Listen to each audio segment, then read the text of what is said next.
Hi, I'm Dave Essinger of the UF English Department, and I'm here today with poet Leona Sevick, who is visiting campus, and she's brought her new book, The Bamboo Wife. We've just been to a class visit and a reading, which went great. It's a lot of fun. Thanks for coming. Of Thanks course. for being Thank here, you. Leona. Thank you for inviting me. So for our interview, I thought I'd start with, can you tell us how you came to poetry? You haven't been, writing for years and years and decades like some people out there. No, I haven't. I was trained as a late 19th, early 20th century American literature critic, and that's the kind of writing I'd been doing for some time. Of course, I have taught poetry for a really long time. Never thought of writing it. I never went to a creative writing workshop. I think I wasn't brave enough to do that.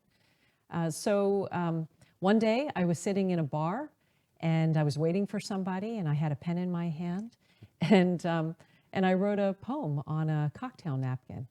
And it was fun. And I thought, well, let me see if I can make it a little bit better. So I did. I worked on some drafts.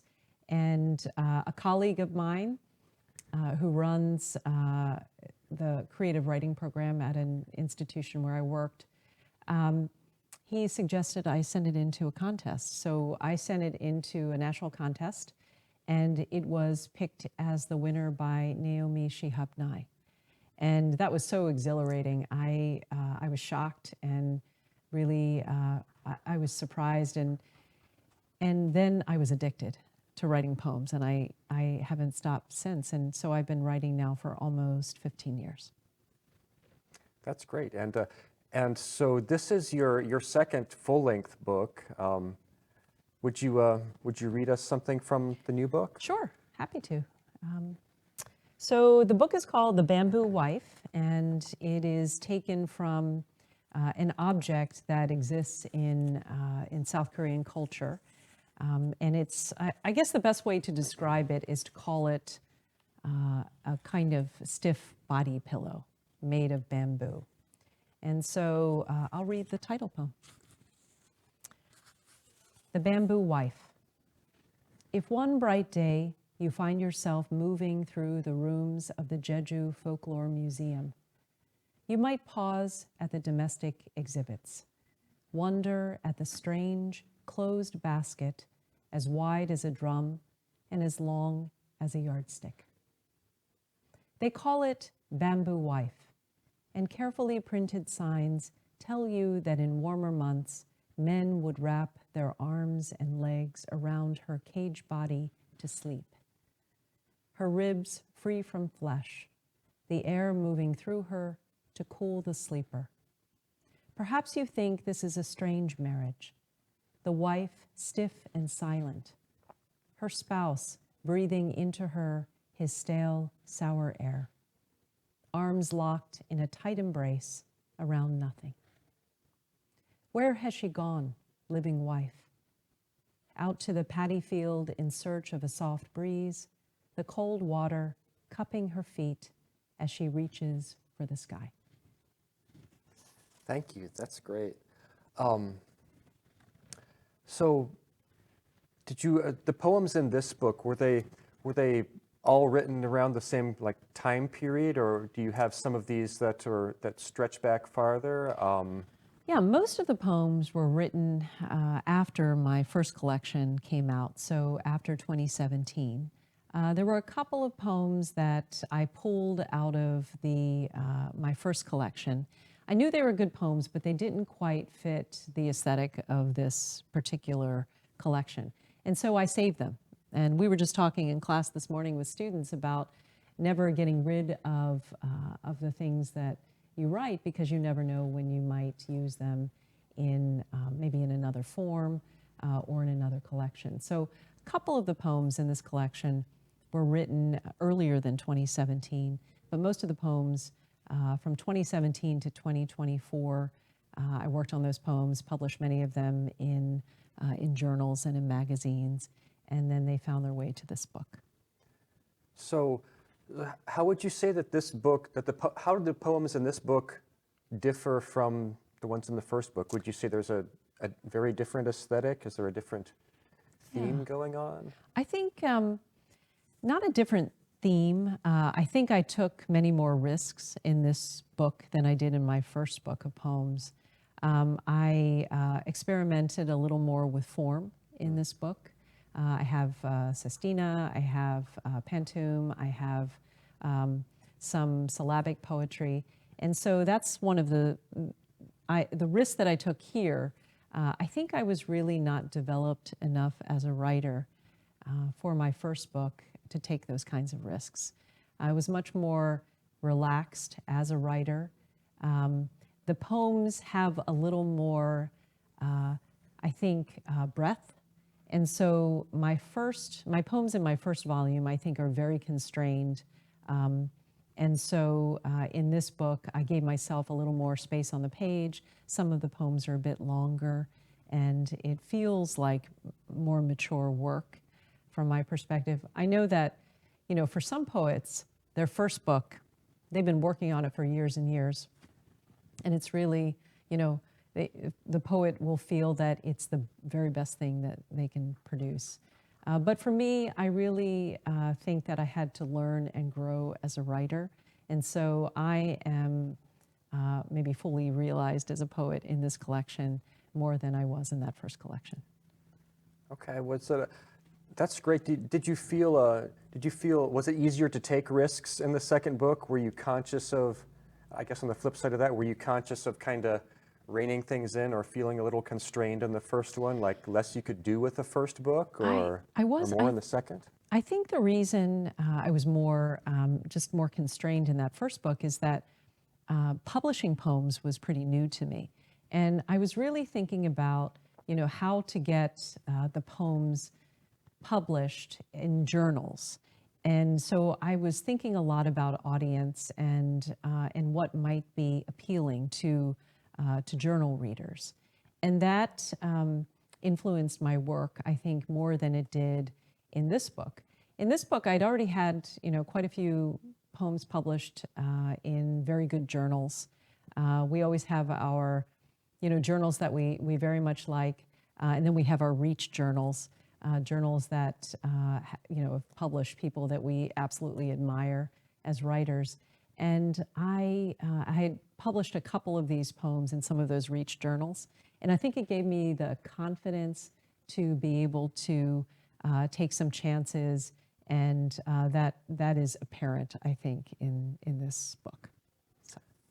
Okay, would you say like a sense of audience was different between those, or in general, who is your audience? Like, do you think of who you were writing these poems to? Is that fairly constant, or yeah, does it vary?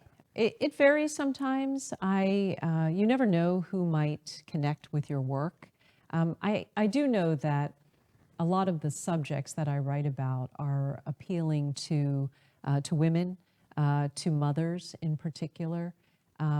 But they're also appealing to, you know, to fathers and you know, we humans in the world who are trying to make our way in difficult or challenging circumstances.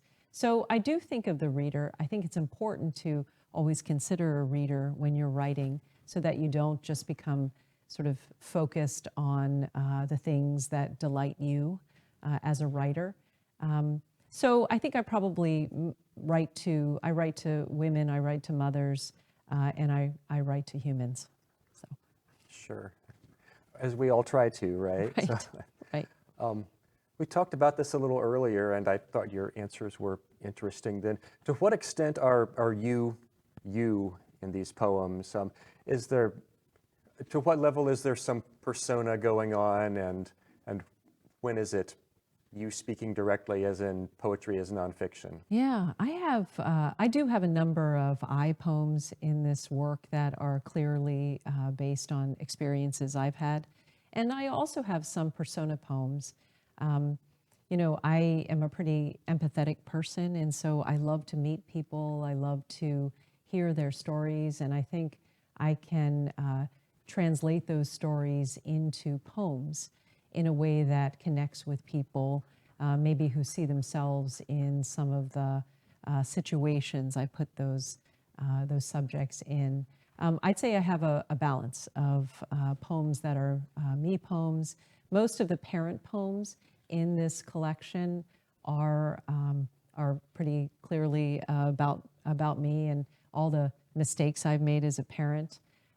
But you asked before about subjects that occupied me when I was writing this book, and I find sin and redemption very interesting as a subject.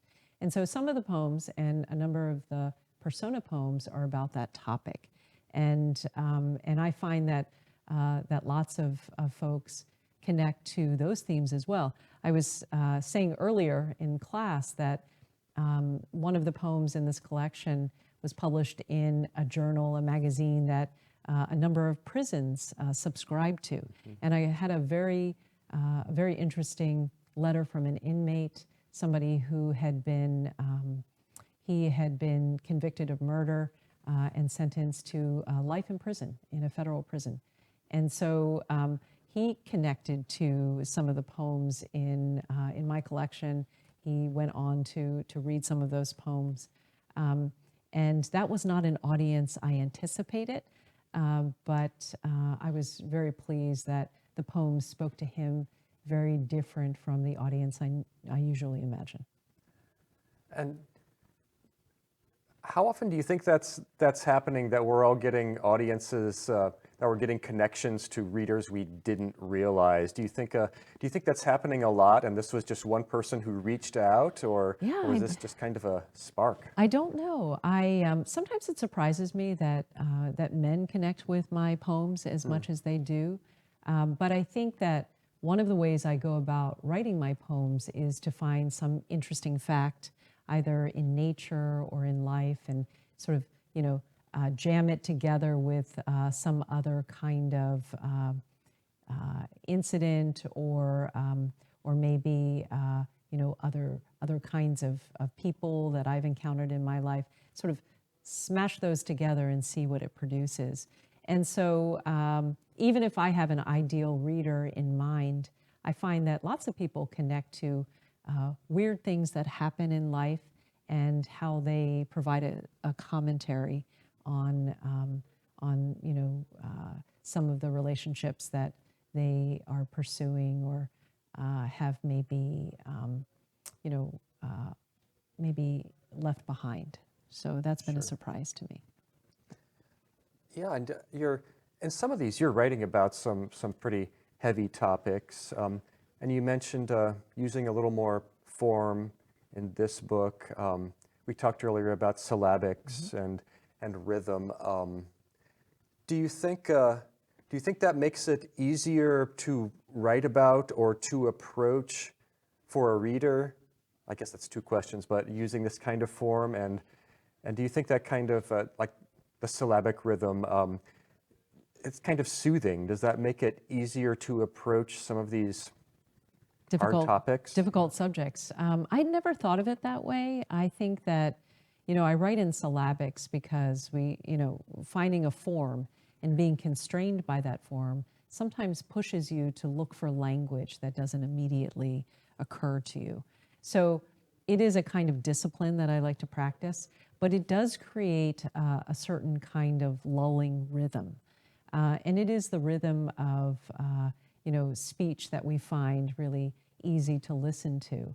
And so one of the things I like to do, I do like to maybe take those difficult subjects. I write a lot about gun violence. I write about difficult relationships with parents. And I think that finding a good stable form that maybe people respond to in a very visceral way, perhaps that does create a sort of lullaby effect that people find is helpful when they are digging into painful subjects. Yeah. Are there any things that you won't write about, or that you've decided not to write about that come to mind? I don't think I did that consciously. I never sort of cut myself off from certain subjects. For a very long time, I I would not write about a particular member of my family. Um, you know, I have a sibling. I have one sibling, and we are very close in age. We're about 11 months apart, Irish twins when we were in school. And I found the complexity of my relationship with him to be a very difficult thing to write about. And so that's different. I'm working on a new project, and he occupies quite a few of those poems. I'm writing a book about disasters, all kinds of disasters, natural disasters, disasters in relationships, and my brother and the world that he occupies. He's a pilot. He's a commercial pilot, and before that, he was a fighter pilot. I find his life to make for some interesting topics for these poems, and so I've avoided writing about him in the past. He's just been a difficult character to capture in my poems. Maybe it's our relationship that made that difficult to write about. But I found a way, and not in this project or the one before it, but in my new project. So that's what's in the works for next. That's what's in the works. It has a tentative title. I've tentatively titled my new project Pre-Disastered. And Love it it. is, it's a word that it appears in John Irving's The World According to Garp. And so there's a scene where Garp and his wife Helen are, they're looking at a house with a real estate agent. And a small plane comes along and crashes into the house. And, you know, and he turns to the real estate agent and he says, "We'll take it." And his wife's like, "What? We'll take it?" And he said, "Yes, it's pre-disastered." So I'm thinking about poems that really engage in the things that we find disastrous, but that create within us a kind of resilience to other disasters we might encounter. And so that's what I'm working on, and it's a fun project. It's just, you know, finding the time to work on a new project, to get your head around a new project can be daunting. So Absolutely. I guess for anyone watching this out there, what kind of advice would you have for making that time in your life, for making the time to write, whether it's one poem or a whole new project, or yeah, because you're busy, you have a lot going on. I have a lot going on. I have a career and you know, a family, and all the things that we do to occupy ourselves with. I would say, you know, one bit of advice I'd offer folks is you shouldn't be too precious about where you can write. I have found for myself, it's been very useful that I can write at my kitchen table, I can write on a plane, I can write, you know, on somebody's back porch, I can write in bed, I can write first thing in the morning, I can write late at night, and that's served me very well. I know that people who like rituals sometimes like to set up a very particular kind of environment in which to write. But I would never get anything done if I claimed a particular space and a particular kind of environment. And so for me, it's been very useful. For other people, having those rituals can make them very productive, but not for me. I need that freedom.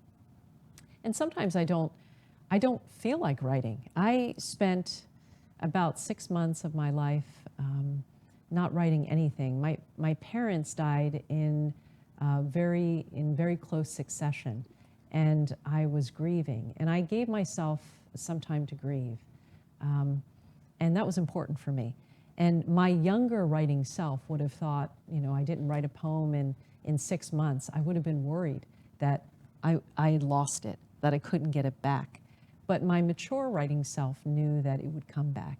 And so I would make little notes to myself. I would see something and I think, well, that might be an interesting subject. So I'd make notes. But I did not worry myself over not sitting down to write a poem while I was moving through the grieving process. So I think that's something that you learn as you continue to write into, into your maturity, that it will come back. It doesn't leave you. You don't, once you learn to ride that bike, you always know how to ride that bike. So that's good advice for folks out there who are writing and go through some periods when they're not writing. That's okay too. It's like rest days and exercise, right? You need them. Sure. And it sounds like even when you weren't formally writing, you were doing writing work. You were collecting ideas. You were Exactly. taking notes. So Collecting ideas, observing people. I do a lot of writing of lines in my head when I'm running or working out, and so I save those for later when I'm ready to produce something. Yeah. And the key is just the confidence that that time will come, and you can sit down and work on it when you can. I think that's good advice for all of us trying to get a thing written. It is. So. It's maybe the mechanisms are a little bit cranky. Maybe they're a little tight. But once you start moving, it does come back to you, and you find your flow. Yeah. Well, thanks very much for talking with us today, Well, thank Leona, you. and thanks for being here on the Findlay campus. And yeah, all of your insight into writing is great, and the book itself is fantastic. So Yes. So if you're interested in strange little poems, please take a look, see if you like it. Yep. thanks a lot. Great. Thank you.